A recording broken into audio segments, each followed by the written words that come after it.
Okay, here we go again then. So we're back into Torah portion this week, chapter 22, it is this week of Numbers, chapter 22, 23, 24, and then it goes into chapter 25, but we'll leave that definitely till next week, because this is like a two-parter. You know, it's about this character that we're going to look at today called Balaam. You'd be familiar with that phrase, that name, Balaam. In the Hebrew, it's Bilam, so I might say Bilam a bit more, like Bill, am, like Will, I am. Well, I felt like Will, I am. This is Bill, I am, Bilam. And, but it is a two-weeker. You know, next week it continues the narrative. This is the first episode in this character that we're looking at. The portion was called Balak, because he's the other character in this. Balak, the king of Moab. And that's who the portion is named after. But I would say the main character, obviously, as we'll see, is this guy called Bilam. And that's what we're looking at. And it is a very important portion. So before we even get into it, you know, we'll cover quite a lot of it today. So it's a good narrative for reading.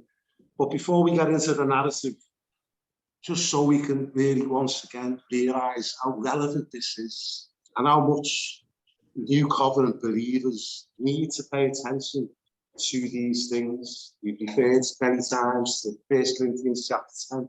We know this is all written for our instruction. What we'll see next week, 1 Corinthians chapter 10 explicitly refers to it with all of the people that fell because of sexual immorality. It's explicitly referred to in 1 Corinthians 10 that we need to learn from this. So that's a standard one in 1 Corinthians 10. But the New Testament really explicitly mentions this character.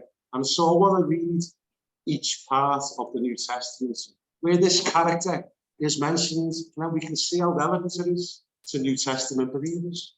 So the first one is 2 Peter, everyone. 2 Peter, and it's a bit of an empty portion, but we're here to read. You know, so I'm going to just read a bit of a chunk of this because this guy, Balaam or Bilam, is mentioned in 2 Peter chapter 2. We've already looked at it once a couple of weeks ago in Jude. Jude, he's mentioned as well. In Jude, he was mentioned alongside Cain and Korah, the unholy trinity, if you like, the unholy trinity of these three characters: Cain, Korah, and Balaam. Jude mentions them, Peter mentions them, and finally, Yeshua mentions them. So we know how important it is. 2 Peter chapter 2, verse 1, there was also false prophets, you see. That's what we're going to be looking at today, and going further into the fullness of that is the false prophets, you know, the end time, book of Revelation, false prophets is shadowed by this man.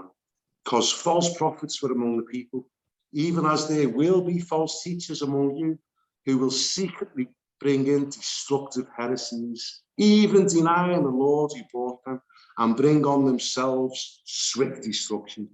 And many will follow their destructive ways, because of whom the way of truth will be blasphemed. By covetousness, they will exploit you with deceptive words. For a long time, their judgment has not been idle, and their destruction does not slumber.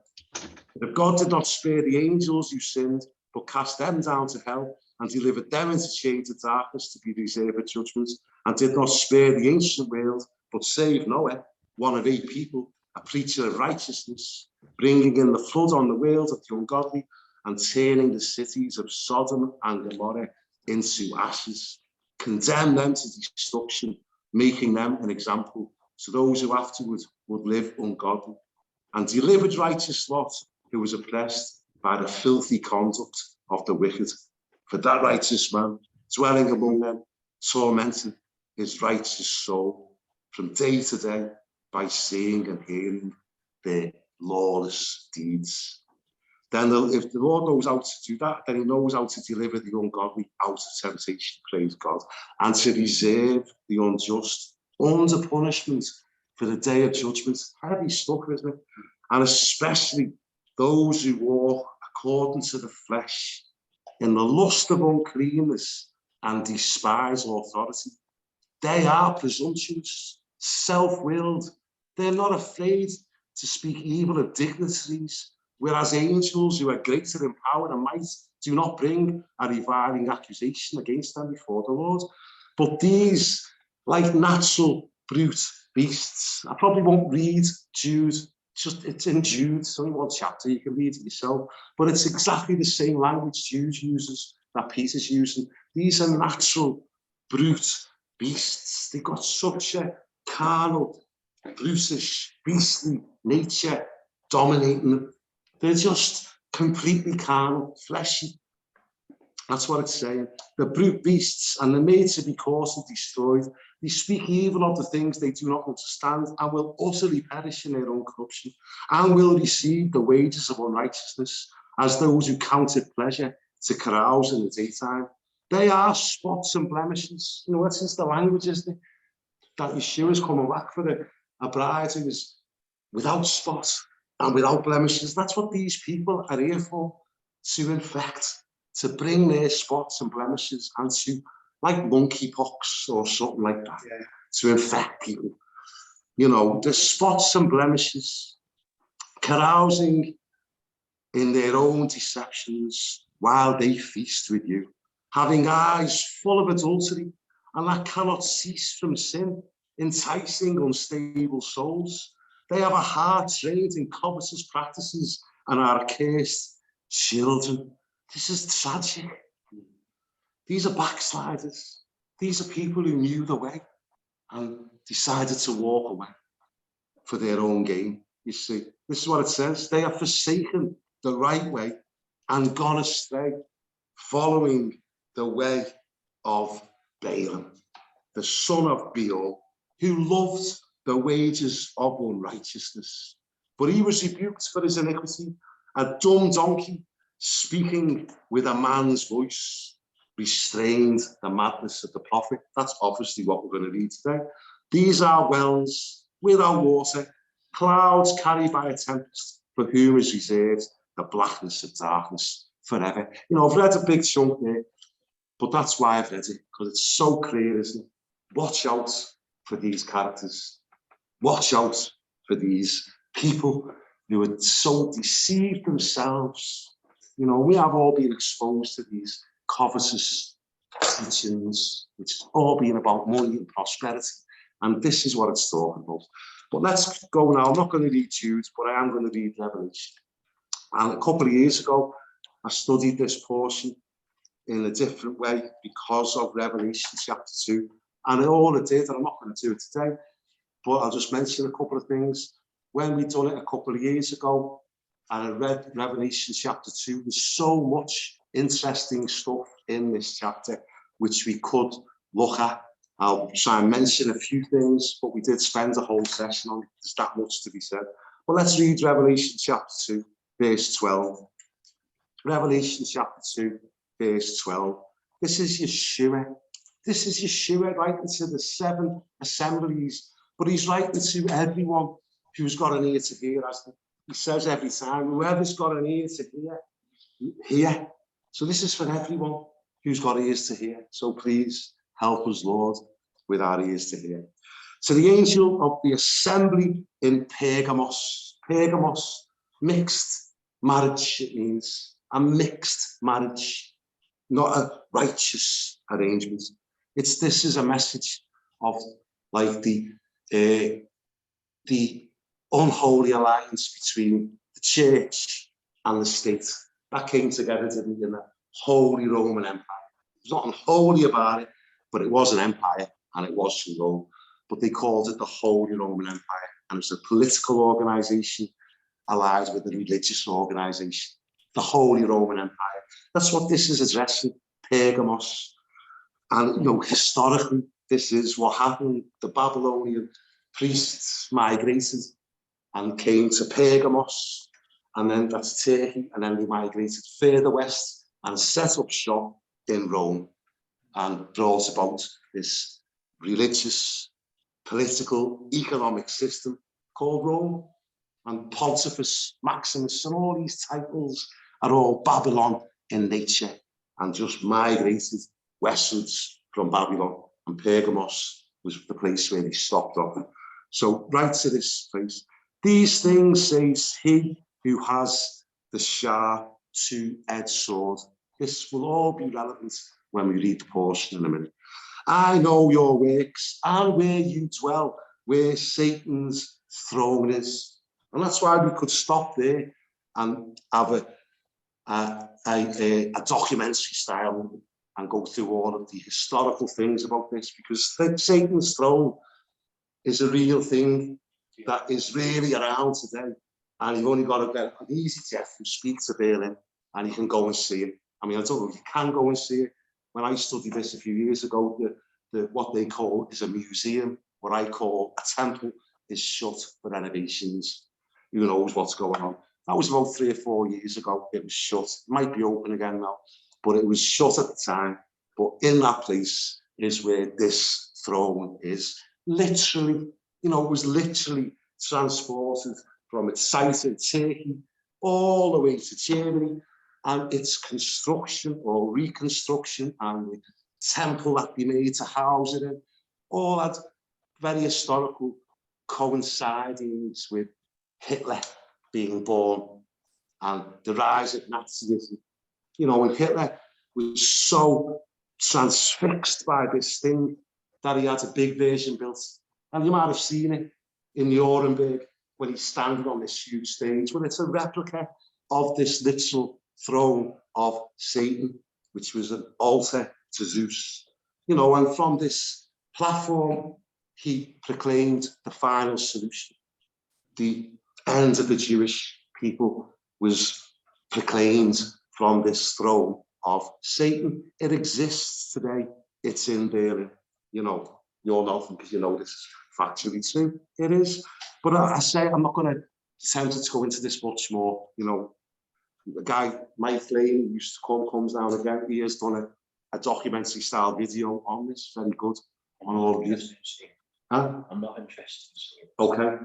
Don't want to. Okay, well, don't look at it. No, you don't have to, but it's in the Word of God, so we need to understand what's being said. The actual throne. I know, and then Obama, just out of interest, on his inauguration, not his inauguration as president, but when he was nominated as the Democratic candidate to run in the 2012 presidential election, to receive his nomination, he had also a replica of this throne of Satan built when he was nominated as the top Democratic candidate. But that's enough on that. So where Satan's throne is, you hold fast to my name and did not deny my faith, even in the days in which Antipas was my faithful martyr, who was killed among you, where Satan dwells. But I have a few things against you, because you have there those, and this is the whole point, who hold the doctrine of Balaam, who taught Balak to put a stumbling block before the children of Israel. And this is what we'll see more next week. This is the groundwork for it. We'll see his failed attempts today, but he doesn't give up. He doesn't pack in when he can't curse Israel. He comes up with a devious, cunning plan to get Israel to curse themselves. That's what this is, the teaching of Balaam. It's this message to the mixed assembly, and that's what this is all about, mixture. When God said clearly, do not adopt the ways of the nations. Don't worship me the way the nations worship their gods. Don't adopt their practices. Don't bring in pagan feasts and Christianize them the way they have done with very famous Christian feasts. It's all mixture, and it's the very thing God said, do not do it. Worship me the way I say, not the way the nations worship their false gods. Don't adopt them practices. And that's what is going on here. Balaam has taught Balak, and it's even to one of Yeshua's own assemblies. It's still having the effect, you see. Teaching them to eat things sacrificed to idols and to commit sexual immorality. Because of that, you also hold the doctrine of the Nicolaitans, which thing I, Yeshua, is writing, which thing I hate. Nicolaitans is the Greek word to do with victory, conquering, Nike, over the laity. You know, this church structure of senior pastors and the whole fake structure that men have made for themselves. That is the Nicolaitan structure that Yeshua despises, hates. Repent, or else I will come to you quickly, here it is again, and will fight against them with the sword of my mouth. This is all going to be relevant when we read in a minute.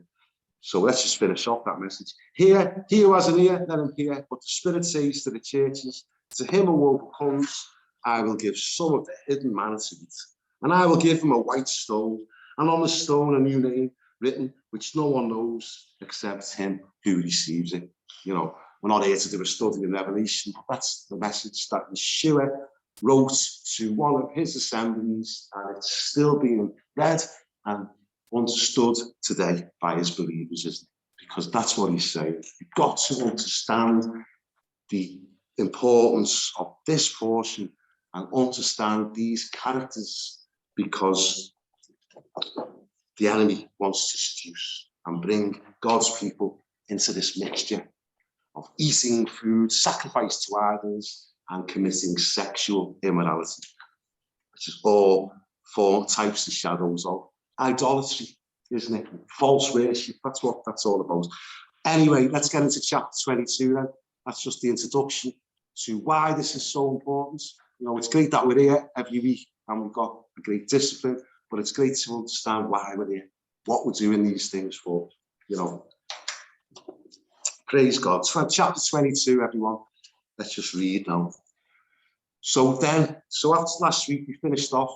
If you carried on reading last week, chapter 21 was all about these brilliant military campaigns that Israel started. He started to take on these nations, these warlike nations, these demonic nations, you know, Sion and Og last week, king of Bashan, giant kings. They were all fallen, you know, interbreeding with demonic, all Nephilim activity. It's all that.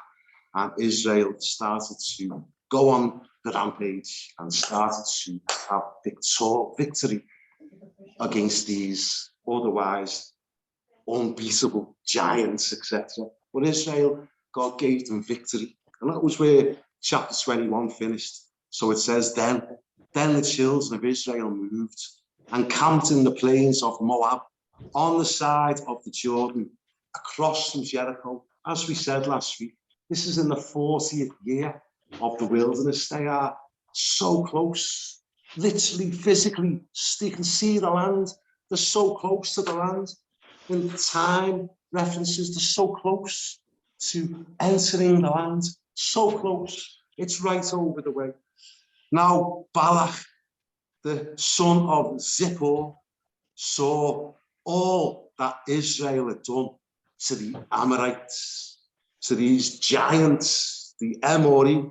You know, these go right back to Genesis 15, when God told Abraham that his seed would inherit the land, but not for a while, because the iniquity of the Amorites isn't yet fulfilled. They're going to have to get dealt with, you know. And it's very interesting that it was actually Moab that inherited this land. But let's read that in a minute.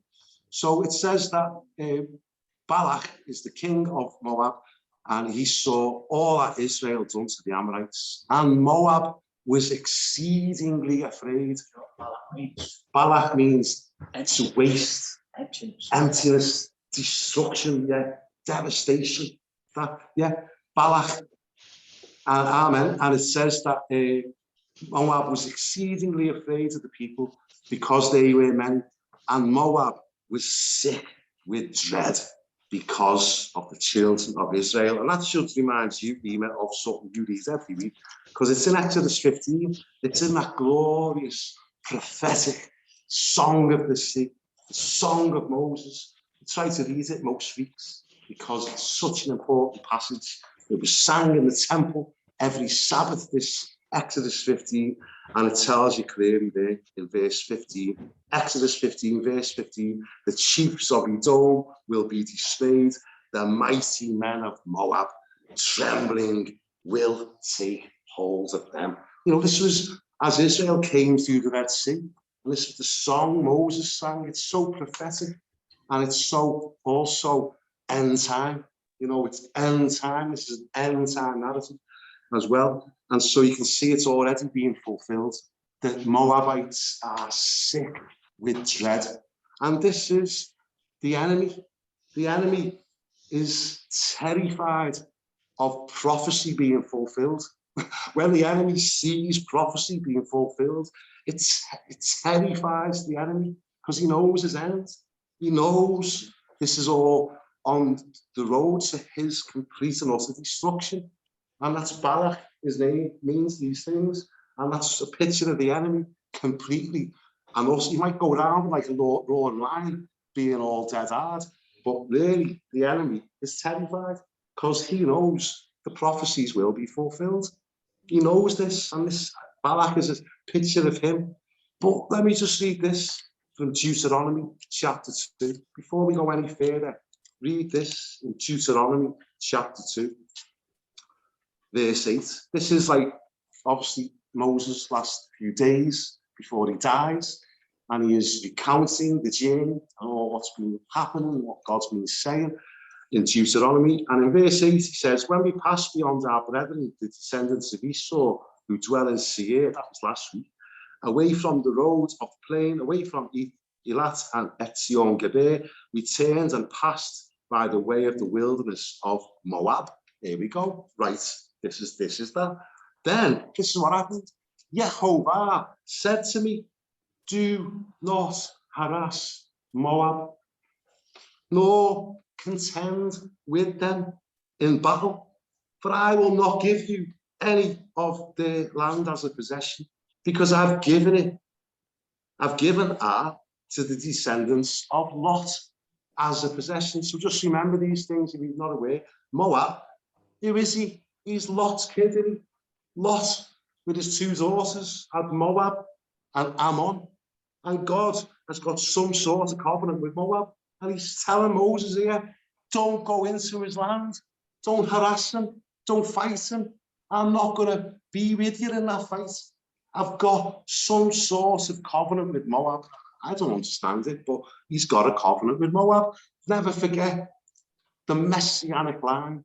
Our Saviour, his great-great-great-grandma is a Moabitess. God's got a plan for the Moabites. Ruth's a Moabitess, and she is Yeshua's nan. And God's saying to Moses, don't harass them. If only Balak could have read Deuteronomy. If only Balak could have just settled down and heard God. But in paranoia, he just presumed, oh, and you can see what he says now, they're going to come and devastate us. Like, no, you weren't. God had said, don't harass them. But this is what carnal people do. The panic, paranoia sets in, and you start to scheme in your own strength. Well, I'm going to do that. And then it's chaos. Just be still. Know that God's God. Don't do it in your own strength. It'll end in tears, and paranoia and fear will set in. The enemy will start saying all kinds to you. Don't. Balak is demented. And he didn't have to be. He could have just had a cup of tea and gone, I'll let them pass. They're going somewhere else. He'll be gone soon. But no. If only, this is prophecy is being fulfilled. Israel are on their way to the promised land. God is destroying their enemies in front of them, and prophecy is being fulfilled, and the enemy is terrified of prophecy being fulfilled. So Moab, verse 3, Moab was exceedingly afraid of the people. Verse 4, so Moab said to the elders, this is important, of Midian, there you go, you can see it, all these unholy alliances, unholy nations forming alliances, you know, very much Psalm 83, Psalm 2. Why did the nations rage? Why did he plot a vain thing? The Lord sits in heaven and laughs as these nations gather together. You know, it's happening as we speak. You know, American presidents and all the rest of it's over in the Middle East now, isn't it? Fist bumping with the Saudi Arabians and all kinds of deals are going down, aren't they? You know, I remember reading this portion a few years ago, as we'll see later, with Balaam and his foot getting crushed. And it coincided with Kerry, John Kerry, the Secretary of State at the time, who was on his way to Europe to do atrocious deals with Iran and give them all kinds of money. And he broke his foot on the way and was hopping over, fell off his bike. And it was all when I was reading this going, the nations are plotting. The nations hate Israel. It's only going to get worse, that scenario. But anyway, there you can see it here, this alliance, Moab and Midian. Midian, remember who Midian are, don't we? Midian is Jethro's people. That's why I give Jethro such a hard time every year when we read it. It's like, Jethro, what happened?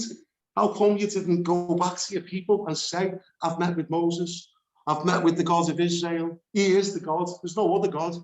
All follow Israel. Come on, let's all join Israel. You can see Jethro's gone home to Midian and they are enemies of Israel. That's why I comfortably criticize Jethro every year when we read him, because he is the elder of Midian.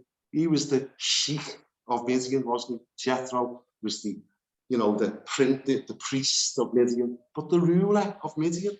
And Moab's going now to form an alliance with Midian. So he says to Midian, this company will lick up everything around us as an ox licks up the grass of the field. And Balak, the son of Zippor, was king of the Moabites at that time. Verse 5, then he sent messengers to Bilam. Bilam, the son of Beor. Beor means burning, at Pethor, which is near the river in the land of the sons of his people, to call him, saying, look, our people has come from Egypt. See, they cover the face of the earth and are settling next to me. That's a loaded word, isn't it? Settling, you know, to this day. The settlers, oh, the settlers, the settling, the Israel, the settling, they've got settlements everywhere. It's the language of the paranoid enemy. They're settling next to me. Therefore, please come at once. Curse, that's important. Curse this people for me, for they are too mighty for me. Perhaps I will be able to defeat, in Hebrew, kill, smite them, and drive them out of the land. I'm saying this because it's important in a minute. For I know that he whom you bless is blessed, and who you curse is cursed. You know, you think he was talking to God, wouldn't you? Because that's what God said to Abraham. Whoever I bless is blessed. Whoever I curse is cursed. Whoever blesses you, I'll bless. And whoever curses you, I'll curse them. You know, it's not Balaam who's got the power to do this, but you can see back in the day, this was a serious fella. This fella was, I consider to be a type of the last days false prophet. There's going to be an alliance at the end of days that we're nearly coming to with a political leader called the Antichrist, who will have in tow a religious leader called the false prophet, who will have authority to do signs, it says. Signs to be able to deceive is what the false prophet. And I see Balaam as a shadow of this and Balak as the political. So it's a political and religious alliance. And Balaam's got all the power. So they think. You know, it's a long way when you see how far from Moab, you know, modern day Jordan, if you like, them sorts of regions, to where this is like right up there in the Syria, Iraq, top borders up there. It's a long way that they have sent. I think some people have said 400 miles or so. It's a journey to go and get this guy. But he is ranked as the man with the power to bless and the power to curse. But this is, I was wanting to get lost in the detail, but it's important, the detail in this, because what Balak's saying, please come at once and curse. And there's a few Hebrew words for curse that come out in this narrative, and they change. But the very first word is here. It's a famous one, ara, ara. You know, it's the very Genesis chapter 3, when God cursed. You know, it's a proper curse, you know, as opposed to the other things we look at, which are more enchantments, you know, witchcraft. Say bad things is not on the same level as ara. Ara is you're cursed to the serpent and the land's cursed. That's ara. We love it because of the mountains of Ararat, don't we? Ararat, curse, ara. Ararat, with Noah's Ark came to rest on. Ararat is curse reversed. Curse reversed. That's what Yeshua did, and reversed the curse. Ara, curse, heavy word. And I'm saying it because of the next passage now. Let's carry on. Ara, curse. Come and curse them for me. Well, I'm going through pages of notes here, but let's carry on. So the elders of Moab and the elders of Midian, verse 7, departed with the diviner's fee in their hands. And we've already read it from Peter. It's all about the money for Balaam. It's all about the money. He departed from the faith because of the love of money. It's what Peter's saying. They are accursed children. It's so tragic. He's a believer, so to speak, this guy, Balaam. Anyway, so they came to Balaam and spoke to him the words of Balak. And he said to them, lodge here tonight, and I will bring back word to you as Yehovah. You know, and I do emphasize this, it's not the Lord. You know, in Hebrew, it's Yod-Heh-Vav-Heh, but it also makes you realize Balaam knows who God is. You know, he's not praying and dealing with these imaginary gods or these fallen angel gods. He's not dealing with them. He's dealing with God Almighty, and he knows his name. Not everyone does, but he does. As Yehovah speaks to me. So interesting, the princes of Moab stayed with Balaam, and it is in Hebrew, the princes, you know, they are high-ranking officials.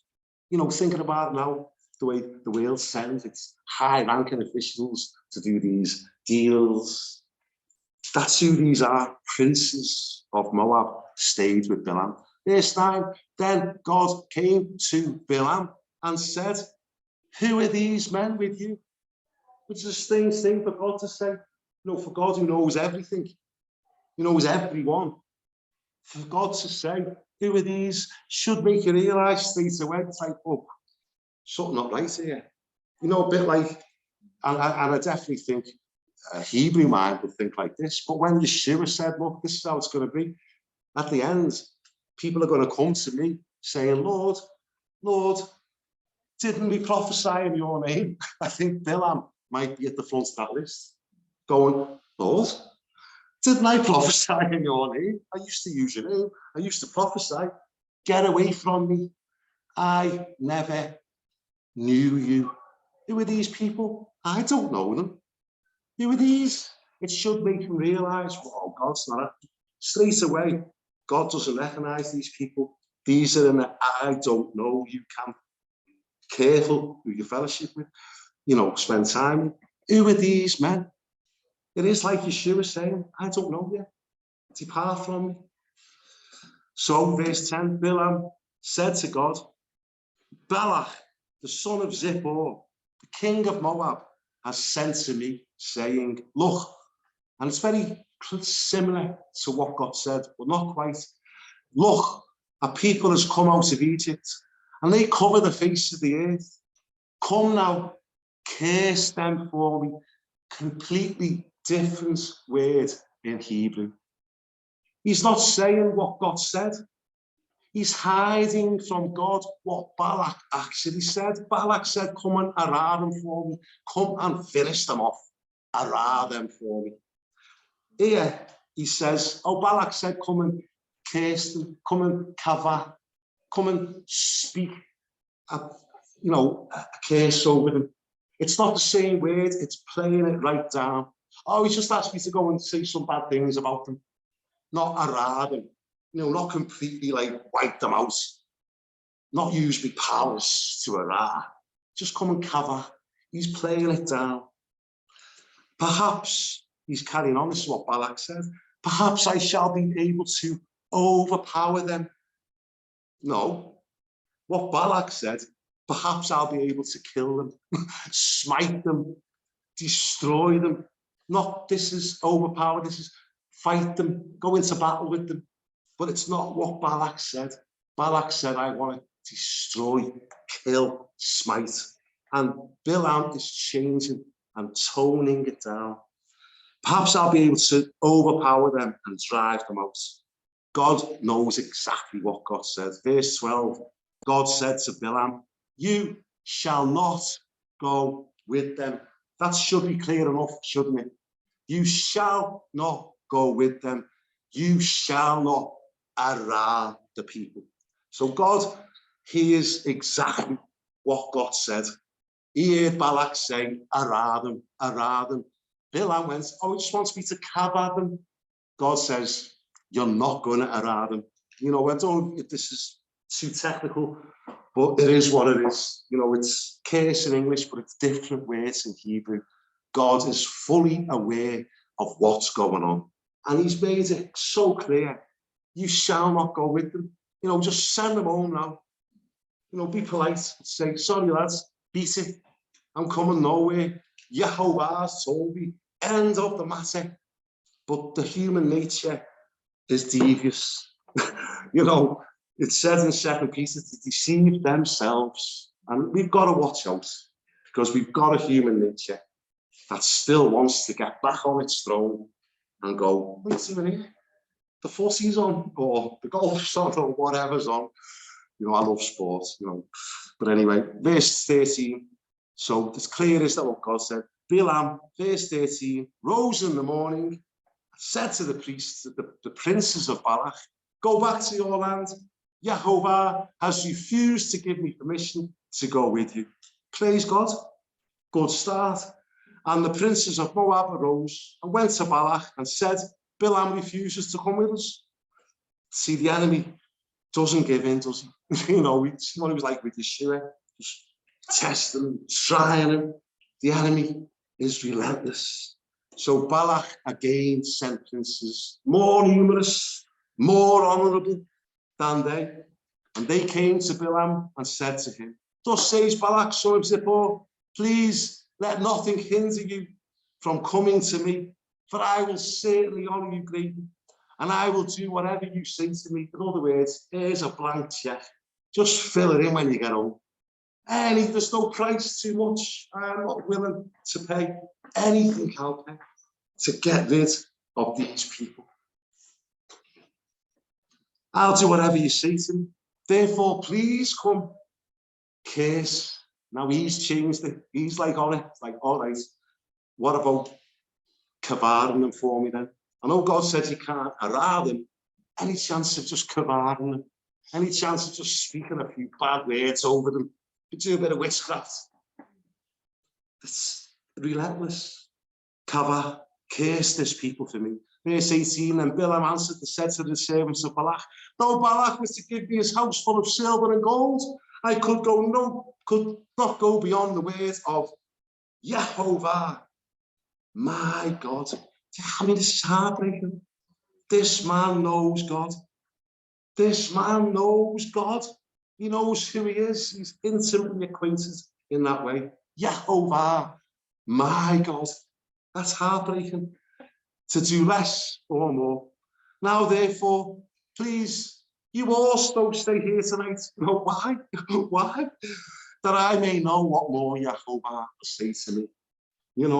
This is the human nature. I know you've said don't, Lord, but.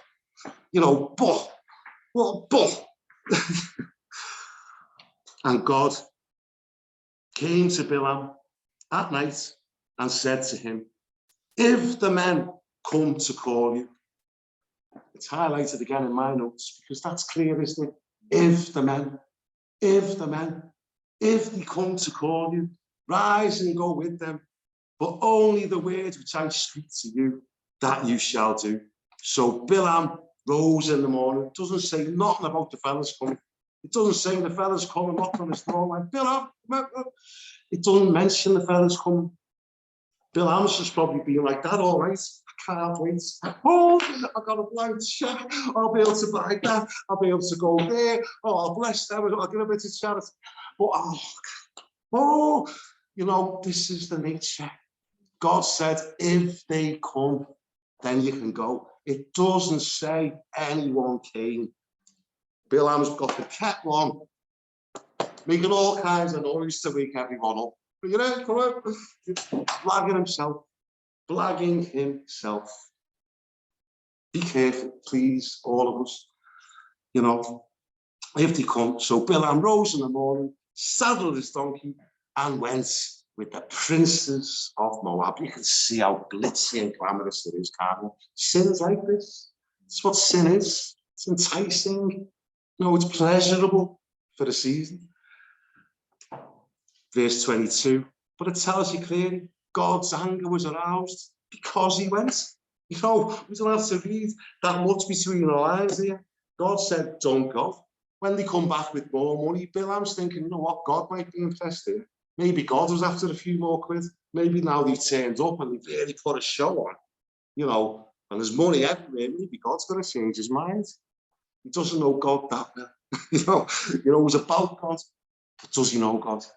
And there's many people doing it, you know what I mean, and making a career out of knowing about God. But do they know God? Well, we'll find out when Yeshua says, depart from me, I never knew you. That makes you want to read Psalm 139 out loud, doesn't it? We go, know me, God, search me, God, try me, know me, search me. Oh, get everything that's wrong out of me, Lord. Please know me. You know, anyway, God's anger was aroused because he went, and the angel of Jehovah took his stand in the way as a Satan. That's what it says in Hebrew, isn't it? If you've read it in Hebrew, it's what it says. It's the first mention of the word in the Bible. It's he stood in the way as a Satan, which you can understand what Satan is, as an adversary, as an enemy, as one who resists. That's what God's doing. He's resisting and standing in the way, but it just reveals the character of that fallen angel known as Satan. He is an adversary. He stands in your way. He puts obstacles in the way for your walk. He is an enemy that stands in the way. And now Jehovah is doing this in the way of Bilam. And he was riding on his donkey, and his two servants were with him. I'll just say it for the sake of it, but according to the Hebrew sages, Targum, etc., it tells us that these two servants were no less than Jannes and Jambres, mentioned in 2 Timothy by Paul, the people that were Egypt's, Pharaoh's servants in Egypt. I don't know if it's true, but the Targum, one of the Jewish writings, say that this is who his two servants were. Verse 23, now the donkey, hallelujah, the donkey, I know it says in 2 Peter that the donkey speaks with a man's voice, but in Hebrew this is clearly a female donkey. It's a she. It's in Hebrew, it's an aton, the word in Hebrew, aleph, tav, so that's shouting out already. I am the aleph and tav, Yeshua said, I'm the aleph, I am the tav. Well, the donkey, the Hebrew word for the Hebrew donkey is aton, aleph, tav, vav, nun. I mean, I just love the Hebrew words and letters, but you know, we've said a lot about these letters recently, nun, etc. Aleph, tav, I am the aleph and the tav. I am the beginning and the end. Vav, nun, we've mentioned that a lot. You see, Yeshua, the son of Nun. Anyway. I'm just saying it. Then a donkey saw the angel of Jehovah standing in the way with his drawn sword in his hand. Remember Revelation 2 now? keep on going back over this, what Revelation 2 said. If you don't repent, I'll come and fight with you with my two-edged sword. Revelation 2 is, associated with all this, the drawn sword. And the donkey turned aside out of the way and went into the field. So Balaam struck the donkey to turn her back on the road. Verse 24, then the angel of Jehovah stood in a narrow path between the vineyards with a wall on this side and a wall on that side. And when the donkey saw the angel of Jehovah, she pushed herself against the wall and crushed Balaam's foot against the wall. So he struck her again. So I was mentioning John Kerry for. I was reading this portion a few years ago when he come hopping over to Europe with his crushed foot. I was thinking, wow, this is amazing. It really is. So now these plots are going on now for money. People are doing all kinds of terrible plots against God's people, against Israel, against his anointed, just like Psalm 2 said. Anyway, verse 26, then the angel of Jehovah went further and stood in a narrow place where there was no way to turn either to the right hand or the left. And when the donkey saw the angel of Jehovah, she lay down under Balaam. So Balaam's anger was aroused and he struck the donkey with his staff. Then Jehovah opened the mouth of the donkey. This is amazing, isn't it? And she said to Balaam, what have I done to you that you have struck me these 3 times? That's then amazing, isn't it? I mean, come on. Please, it's like, what? But this is not the first time, is it, that an animal has spoken. It's not the first time a beast of the field has spoken, is it? It happened in Genesis, didn't it? When some serpent came along, started talking to Eve or to the woman. It's not the first time. And even this should be a bit like, whoa, what's happening? The donkey's speaking. But Balaam just, like as if it's normal, just starts having a conversation with the donkey, which is incredible. And I was saying to you, I've always laughed and I've always had the utmost of respect for this donkey, with its language, with its intelligence. But when I read it in Hebrew this week, I was just blown away. I thought, oh, wow, this donkey is better than I thought, with its mastery of the Hebrew grammar. And I was reading it, like, oh, wow, that's amazing, this donkey. It even comes out with words that have never been used in the Bible. It introduces first words. She introduces words used for the first time. This donkey's amazing. I love this donkey. What have I done to you that you have struck me these 3 times? So quite a lot to say on this, but I'm moving on. It's just a simple thing, really. Sam? When I've read that in plastic, a donkey speaking type of thing. But we only have to look at is it the parrot? And how the parrots are able to speak just for us to sort of. That's a great point. Yes. Yeah, no, but this is true. I mean, these are parables, these are teachings, but I believe they are factually true as well. But if that says happens. Yeah. But what's more important is that we learn the lesson from it, But I believe that this donkey actually speaks. Yeah. It's not figurative. No, it's not figurative. I don't think so at all. No, I think the donkey actually says this. And Balaam answers that said to the donkey, because you've abused me, I wish there were, he can't see a thing, Balaam. I wish there was a sword in my hand, for now I'd kill you. The angel of the Lord standing there with a sword in his hand. As we'll see. So the donkey said to Balaam, am I not your donkey on which you have ridden? Ever since I became yours to this day, was I ever disposed to do this to you? That's why when I read this in Hebrew, it's just blowing me away. Who's the donkey here? Balaam said, nay. Balaam's the donkey. Balaam's talking more like the donkey than the donkey. Was I ever disposed to do this to you? Nay. Or nay. And Jehovah opened Balaam's eyes And he saw the angel of Jehovah standing in the way with his drawn sword in his hand, and he bowed his head and fell flat on his face. And the angel of Jehovah said to him, why have you struck your donkey these 3 times?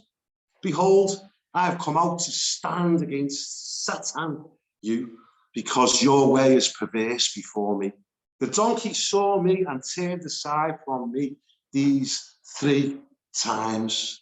If she had not turned aside from me, surely I would also have killed you by now and let her live.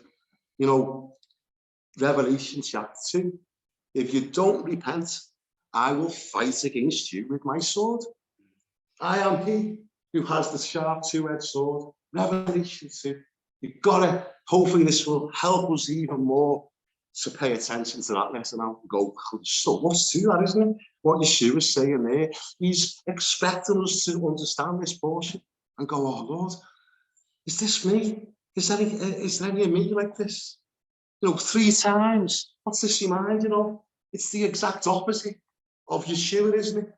Yeshua 3 times prayed, not my will, not my will, not my will. Your will be done, Lord. Your will be done, Father, not my will. 3 times Yeshua had to pray that, didn't he?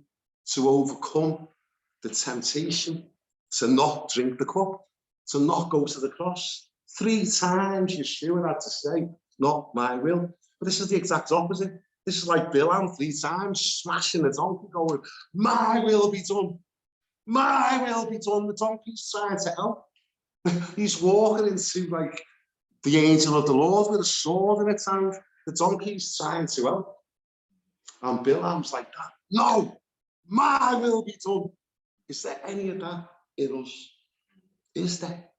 If there is, follow Yeshua, Sam. You know, Balaam did it. He bowed. He fell on his face. But the flesh is there going, get up, get up.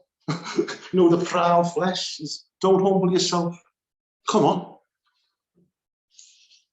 Verse 34, and Balaam said to the angel of Jehovah, I have sinned, for I did not know you stood in the way against me.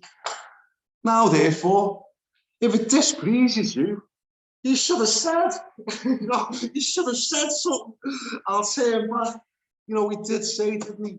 Dead clear, don't go with them. You know, it was that clear, wasn't it? It was that clear from the word go, don't go with them.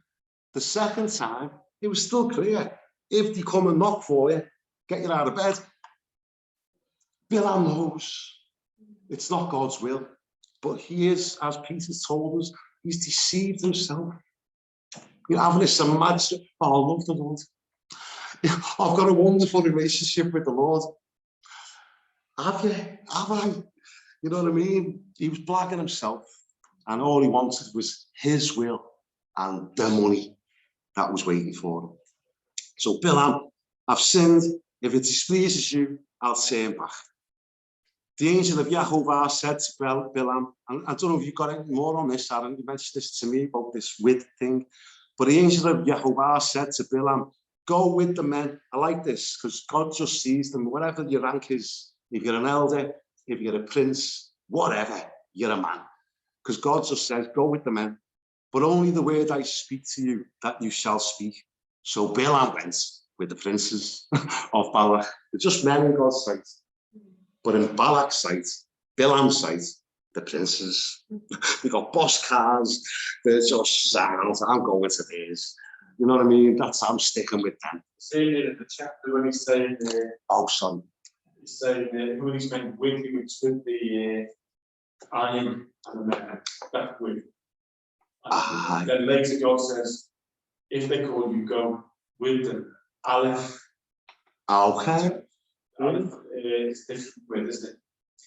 And then he went with them. I mean, it's not like he's God saying, maybe go and accompany them. Yes. He went with them. Joined. Brilliant point. Great point. I don't know if everyone can hear Aaron. Can hear him in this room, but on Zoom, if you couldn't hear Aaron, he's saying that the going with might be just actually a company with them, but don't get too close and involved with them. But he went wholeheartedly with them. They were like one best mates. And, I'm with the princes here. Two great, brilliant. So God's saying, go with them, because God knows Bilam, he knows he's not genuine, he knows, and God knows that with us, doesn't he? Search us, try us, But God's going to use this, and God's great because he can do these things. He can turn things around, can't God? And that's what he's going to do. He's going to use this. Verse 36, now when Balak heard that Bilam was coming, he went out to meet him at the city of Moab, which is on the border at the Arnon and boundary of territory. Then Balak said to Bilam, did I not earnestly send to you, calling for you? Why didn't you come to me? Am I not able to honor you? Can imagine all, the regalia and all, what's going on. Fans playing, and everything, you know what I mean? And Bilam said to Balak, look, I've come to you. Now, have I any power at all to say anything? The word that God puts in my mouth, that I must speak. So Bilam went with Balak, and they came to Kiriath Huzoth, the city of streets. Wow. Whoa, the city of streets, flashing lights. Then Balak sacrificed oxen and sheep, and he sent some to Bilam and to the princes who were with him. In other words, a barbecue. Nothing holy about this. What do you mean, sacrifice to Balak gods? Yeah, it's not like, it doesn't even use the right words for how you offer these things, and you'll see it. It's just that one does zabach, he's sacrificed, but it's not what we've learned of these protocols of drawing near. Animal sacrifices are for korban, to draw near, and this is not mentioned in that light at all. They are not drawing near in a worshipful way. It's just a pagan bloodlust, pagan sacrifice, as you say, yeah. Well, we'll see more now. So we send some, that's what we offer. It's a barbecue. Send some burgers over to Bilam. So it was, verse 41, the next day that Balak took Bilam and brought him up to the high places. The high places, in Hebrew, the Bama. I've mentioned John Kerry, might as well mention Obama as well. I think he has got a mention today, hasn't he? Obama. Well, that's what this is, the Bama places of Baal. Now from there, he might observe the extent of the people. Chapter 23. Then Bilam said to Balak, see, this is all that now. Build 7 altars. Build 7 altars for me here. And prepare for me here 7 bulls and 7 rams. It's got the appearance of godliness, hasn't it? It sounds all Holy Father, with the Pope, oh, your holiness, not holy at all, but it sounds it, doesn't it? And all the dresses they wear and all that gear and hats, and it's Holy Week. What's having Holy Week this week? Oh, very nice. Is it the Feast of Unleavened Bread? No, it's Holy Week. It's what we invented. Oh, yeah. But it's all this man-made holy appearances, very much end time, we will have an appearance of godliness, but deny the very power of it. But on the outwards, it'll look godly. Got a cross on it. God, in it? No, no. You know what I'm saying? It's just not holy. But that's what this is a pretense of. Build 7. God's into 7. Love 7 gods. Build 7 altars. We'll get around them. We'll play games that make them think. And prepare for me here 7 bulls and 7 rams. And Balak did just as Bilam had spoken. And Balak and Bilam offered a bull and a ram on each altar. See this unholy alliance, it's 2 of them together. Antichrist and false prophet. That's what I'm saying this is a picture of. Antichrist and false prophet. Political leader, religious leader. Putting on a show, as it says in Revelation, the false prophet, will be given power to call down fire from heaven to deceive people. I would see that as a 3rd temple event, dedication event. I'd see them things as that, that's what's going to happen. Verse 3, Bilam said to Balak, stand by your burnt offering, and I will go. Perhaps Jehovah will come to meet me, and whatever he shows me, I will tell you. Stand by your burnt offering. It's that rebellious stand. Psalm 2, I've mentioned already. Why did the repeat nations? Why do you like this? Why did he take this rebellious stand against my anointed? That's what's going on here. It's a rebellious stand. So he went to a desolate height, and God met Balaam. And he said to him, Balaam, I have prepared. And you know, that's such a beautiful word that we have looked at recently. I have prepared arach. Arach. It's used when Genesis 22, when Abraham built the altar for Isaac, when he laid the wood in order. He laid the wood in order. We've seen it used about the menorah, the orderly setting up of the lamps. It's arach. It's a biblical word for setting in order. And that's, he's using it. I've prepared. I've done it like Abraham did. I've made the altar. I've prepared 7 altars. Like it says in Proverbs, wisdom has hewn out here 7 pillars. It's a false show of wisdom. It's demonic wisdom. It's earthly, sensual wisdom. It's putting on a show, but it's not heavenly wisdom. I've prepared 7 altars. Then Yehovah put a word in Balaam's mouth and said, return to Balak, and thus you shall speak. So he returned to him, and there he was, standing by his burnt offering, he and all the princes of Moab. And he took up this mashal in Hebrew. You might have heard that word, mashal. The book of Proverbs is called Mishlei. It's a proverb, mashal, proverb, parable in King James, parable. So it's always translated proverb or parable, or the New King James oracle, but it's a parable and a proverb. It's prophetic stuff, this. He took up this mashal, and said, Balak, the king of Moab, has brought me from Aram. That's what we said, it's miles away. Brought me about 400 miles away from the mountains of the east. Come, curse Yaakov for me, and come, denounce Israel. Make Israel an abomination. How shall I curse whom God has not cursed? How shall I denounce whom Yehovah has not denounced? From the top of the rocks I see him, and from the hills I behold him. There are people dwelling alone, not reckoning itself amongst the nations. Who can count the dust of Jacob, or number 1/4 of Israel?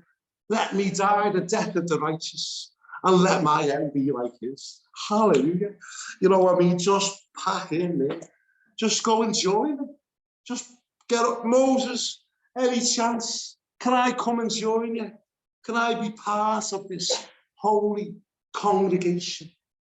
A people that dwells alone, that doesn't mingle with the nations. He's seeing what God wants him to see. This is my holy people. This is my called out people. They are holy. They're blessed. You can't curse them. He just wants to join them. You know, you see it. People just need to take that step and join the kingdom, don't they? But all kinds stands in the way. Satan is an adversary. Stands in the way of the covenants. Stands in the way of people coming to salvation. But they want, you know, eternity's in the heart. That's why I go and preach the gospel. I know this won't return void, Lord. You know, even if that first shook his head and cursed me, oh, that word will not return void. You must be born again, mate. You've got to be born again. You know, just keep preaching the gospel. That's about, but anyway. But this is a wonderful, real covenant message, what he's seeing here. Who can count the dust of Jacob? No, it's exactly what God said to Abraham in Genesis 13. Your descendants will be like the dust, innumerable, countless. You'll be able to count them. And that's what Balaam's seeing here. Wow, this people, they are that. This is the Abrahamic covenant. You know, this is the people that God said, whoever blesses you, I'll bless them. Whoever curses you, I'll curse them. You know, and Balaam's seeing it. Wow, this is that people. Verse 11, then Balak said to Balaam, What have you done to me? I took you to curse my enemies, and look, you've blessed them bountifully. So he answered and said, must I not speak what Jehovah has put in my mouth? Then Balak said to him, please come with me to another place from which you may see them. You see, it'll all be different now. And this is the pagans, this is the nations, this is the goyim, this is the people who are not in covenant with God. They do not understand God. They don't understand. He cannot be bought. He cannot be bribed. He does not change. Yes, who he is. He's Jehovah. He's the one who was, who is, and who is to come. He's the one who does not change. He's Yeshua, our Messiah, who is the same yesterday, today, and forever.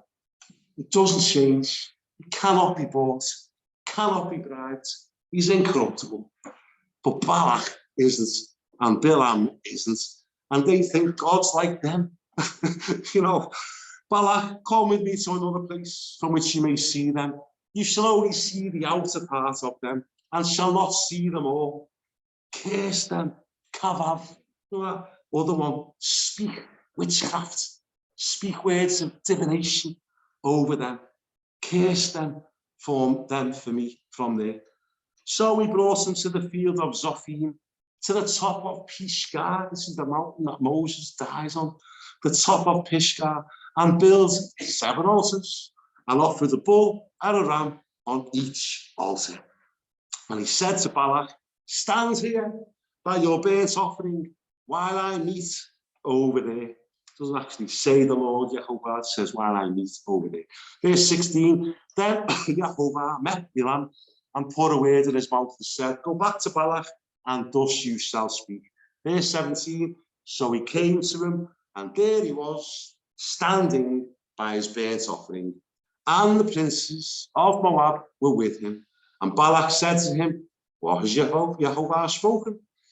Verse 18, and he took up this parable, this mashal, this proverb, and said, rise up, Balak, and hear. Listen to me, son of Zippor. Zippor means sparrow. And he's put him in his place. Listen to me, son of a sparrow. God is not a man that he should lie, nor a son of man that he should repent. Has he said, and will he not do?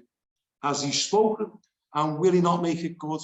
Behold, I have received a command to bless. He has blessed, and I cannot reverse it. He has not observed iniquity in Jacob. Wow. I have. Have you?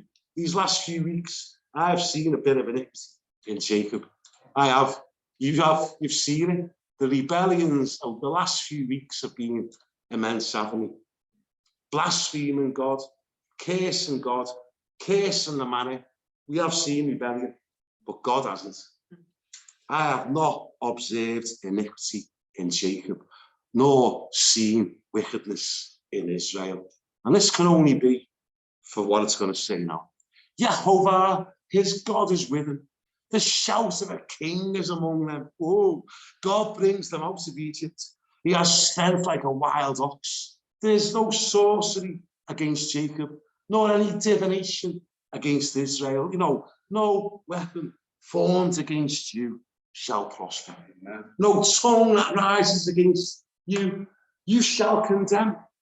This is your heritage as a servant of the Lord.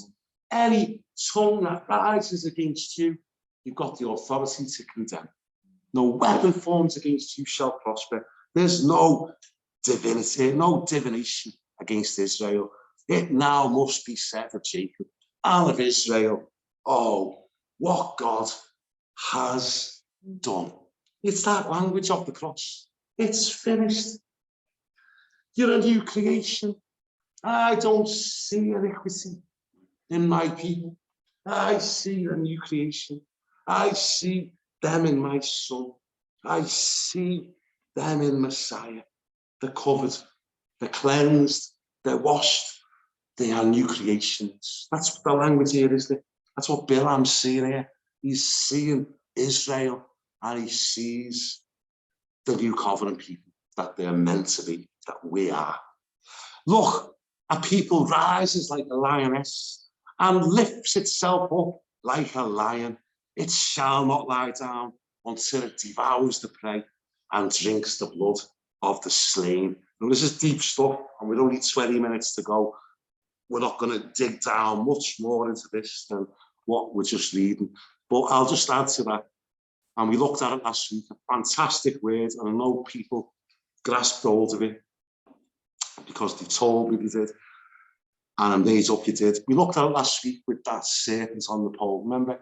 With that serpent on the pole, and whoever looked at it, it was the special word, Nabat, the word that God said to Abraham in Genesis, look at the sky, look and count the stars. And that's what's getting said here. God doesn't see any iniquity in his people because of that connection. It's those who look to Yeshua on the cross that are counted righteous. Because you've looked with faith. God looks through faith. Because you've looked at the Messiah and received him as your Saviour, God looks at you in him. That's what this is. He sees no iniquity in those who are in the Messiah. That's the picture getting put out before us here. He sees the finished work. Oh, it must be said what God has done. He sees it through the cross. He sees the end from the beginning. He sees us in that glorious finished state. Thanks for, words of encouragement. God's going to finish what he started. Amen. Yeah, how encouraging is that? God's going to complete the work he begun in you. He's not going to abandon you. He's faithful to complete what he started. That's our God. It must be said, oh, what God has done. It's a great New Testament gospel message. Verse 25, then Balak said to Balaam, neither curse them at all, nor bless them at all. So Balaam answered and said to Balak, didn't I tell you, saying, all that Jehovah speaks, that I must do. Then Balak said to Balaam, please come. I'll take you to another place. They just don't give in to these enemies. Perhaps it will please God that you may curse them for me from there. Now, this is all divination, enchantment, witchcraft. It's all of that is at work here. Trying it again. Let's go somewhere else. Let's see if we can get round this God and get him to change. Forget about it. He will not change for anyone. Yeah. Oh. Matthew 4. Go on. Where Jesus is taken to the desert. And where it takes them to the high places. Brilliant. And it just proves, doesn't it, two things, that the enemy's tactics never change. Amen. And our flesh, if it isn't being put on the cross, will take us to places we shouldn't have. Wow. See how relevant it is. Even, when you said at the start that this man had a relationship with God, but his flesh, there were parts of his flesh that haven't been crucified. Yes, Jackie. And that's what the enemy appealed to. Oh. So it's no different, No. We go to Matthew 4, he's still doing the same things. Same things. The difference is that Jesus, he knew who he was. He didn't have to crucify his flesh because it wasn't flesh. Yeah, he knew he was the Son of God. Yeah. Yes. And that's where we need to be, isn't it? Brilliant. Because that's what the enemy's going to contend for. Yeah. And you're really beloved. Yeah. Once you get out of that, and start thinking you're not beloved, you'll start acting like someone who's not loved. Yeah, amen, Jack. Brilliant. And it's no coincidence what you're saying, that this is that third time, though. Yeah. This is the third time. The third time again. Brilliant. Yeah. And what Jack is saying, that it's the way Satan tempted Yeshua 3 times in the wilderness, high places. Very, very, very brilliant. Amen. Amen. Amen. Can I throw a verse in, please? Go on, bro. 2 Timothy chapter 2, verse 19 says, and you talk about Balaam's heart. Yeah. Nevertheless, The solid foundation of God stands, having this seal. The Lord knows those who are his, and let everyone who names the name of Christ depart from iniquity. Wow. Wow. We can't fool God. No, no, no, no. No, and this is meant to go deep down. This is meant to make you go, God, search me. I know my flesh is these people. Yeah. You know, it is. And there's only one way to overcome these things. Exactly saying, absolute should do. That's why he convicts and chastises those he loves to save us from this. You know, amen. Amen, bro. Amen. So, you know, he's taken in verse 27 for the third time, you know, third things come in threes, as we've seen. So Balak took Balaam to the top of Peor. That's going to be a famous place for next week and so on. Peor, which means gap, separation, and that's the whole intent of this, to bring about a separation between God and his people, which they will succeed in next week. You know, why we read Revelation, the doctrine of Balaam causes Israel to stumble. You know, these people haven't given up, don't think they have. But here's the next thing, verse 29. Balaam said to Balak, build for me here, there we go, third time, 7 altars, another 7 altars, and prepare for me here 7 bulls and 7 rams. So we have 42 animals now being sacrificed, bloodlust. And Balak did as Balaam had said, and offered a bull and a ram on every altar. Chapter 24, last chapter. Let's see how far we can go. It's just going to be a read, to be honest with you, you know, in the last 10, 15 minutes. But there's a lot to be said. Your will now, Lord, just bring out what you want to bring out. But thank you for the privilege of being able to be here and read these wonderful prophecies, because this is prophecy. You know, it's highly prophetic now. Chapter 24, now when Balaam saw that it pleased Jehovah to bless Israel, he did not go as at other times to seek to use sorcery, but he set his face towards the wilderness. And Balaam raised his eyes and saw Israel encamped according to their tribes. So we've looked at this, haven't we, how the tribes are set out. We've seen how relevant it was all around the tabernacle, the camps with the banners, and the whole city of God, if we can just say it like that. The city of God camped. A picture of the new Jerusalem is what Balaam's seeing here. He's seeing the city of God, you know, the wilderness city of God, but it's all a picture of the finished work. It's all a picture of Revelation 21, all a picture of God's people dwelling together in unity. You know, that's what he's seeing. He raised his eyes and he saw Israel encamped according to their tribes, and the Spirit of God came upon him. You know, this is all God. Verse 3, then he took up his parable and said, the utterance of Balaam, the son of Beor, the utterance of the man whose eyes are opened, the utterance of him who hears the words of God, who sees the vision of the Almighty. Wow. Who falls down with eyes wide open. Isn't that brilliant? God's got a vision, you know, and Balaam's seeing it.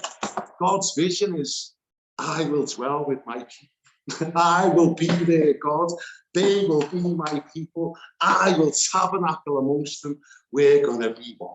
That's God's vision. The vision of the Almighty is him with his people. And Balaam's seeing it as he sees Israel and camps, like, wow, I can see the vision of God here. God's got a vision. Let us get the vision of God. You know, and how this is it. We're playing this before, you know, playing this song before when we started. Mathoben, O Halika Yaakov, Mishken O Techa Israel. Part of the daily morning prayers of the faithful Jewish people. They say this every day. Mathoben, how goodly.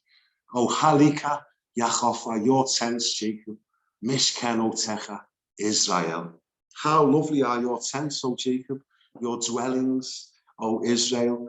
like valleys. Now, we were doing a Song of Songs with us. We read this passage in the Song of Songs in chapter 4, when the beloved's saying about his bride, oh, you're like a garden, you're like a watered garden, trees and pomegranates and aloes. And he paints this picture of his bride as a watered garden with trees and fruits, like Psalm 1, oh, the righteous will flourish and be fruitful by streams of waters. And it's all that.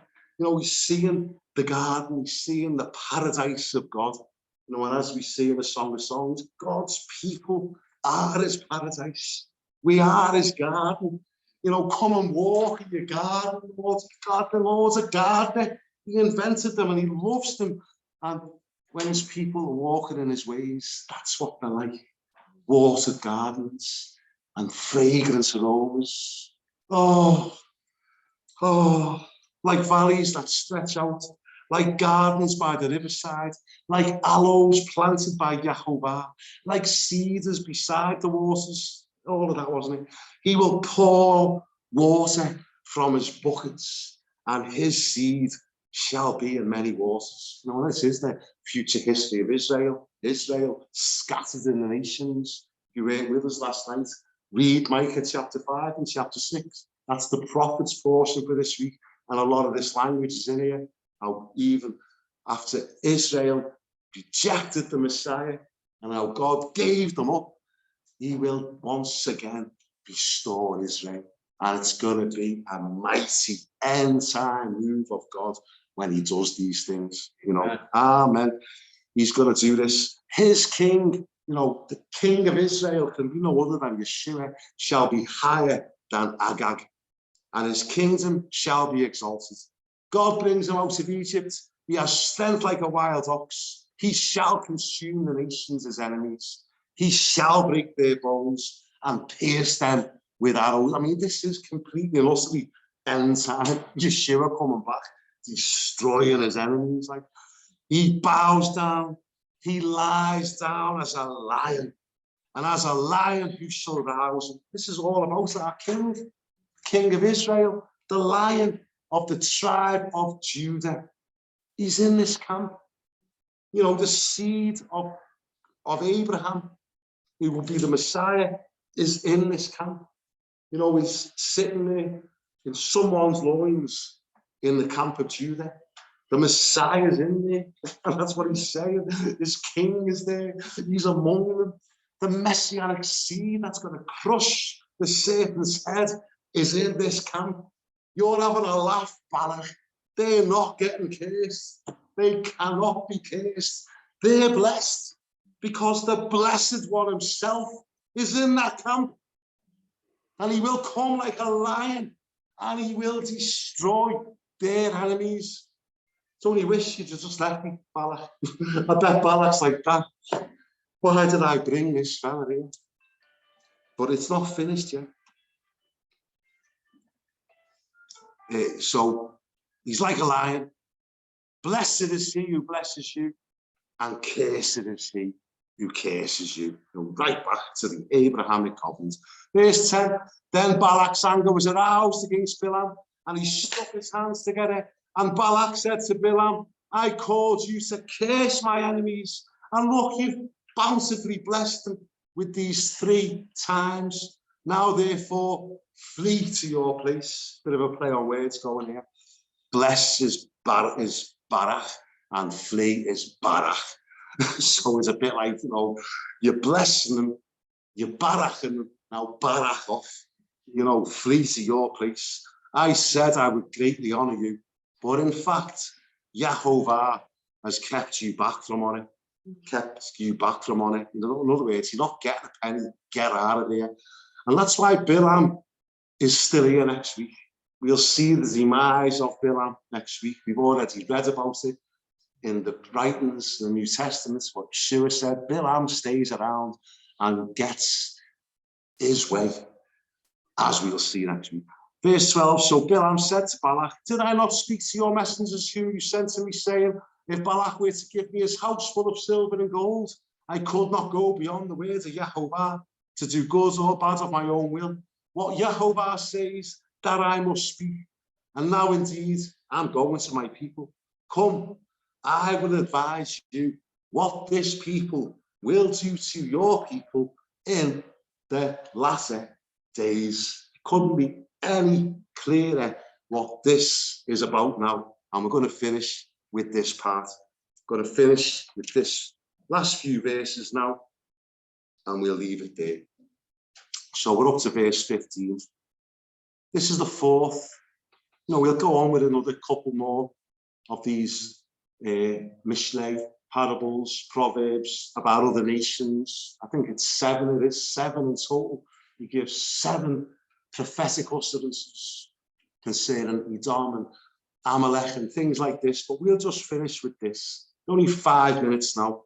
So let's spend 5 minutes in this final wonderful prophecy. You know, in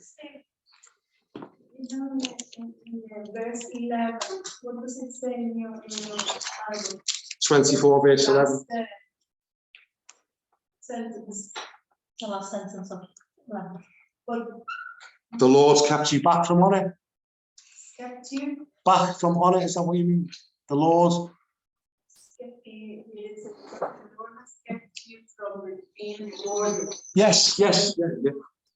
So it just echoes my attention because, you know, people might say to us, it's the words are used so wicked. It's telling him the Lord has kept you. Like when we are believers, and people say, you know, being a Christian is just stopping you from doing what you want. Yes, brilliant. It's stopping you from enjoying. Yes, Right? brilliant. That's it. Nothing changes. That's the same language the enemy uses. Well said. Amen. Amen. Yeah. Yeah, kept you back from honor, withheld your. Yeah, that's right. That's right. So the last few verses, verse 15, and I will just finish. This is such an amazing one, and we've already seen it. It's clearly an end, latter days prophecy about Israel, but more specifically about Yeshua, because that's what he says. He took up this oracle and said, the utterance of Balak, the son of Beor, the utterance of the man whose eyes are opened, uncovered, the word that we, for the book of Revelation, you know, uncovering. His eyes are uncovered. The utterance of him who hears the words of God, who has the knowledge of the Most High, who sees the vision of the Almighty, who falls down with eyes wide open.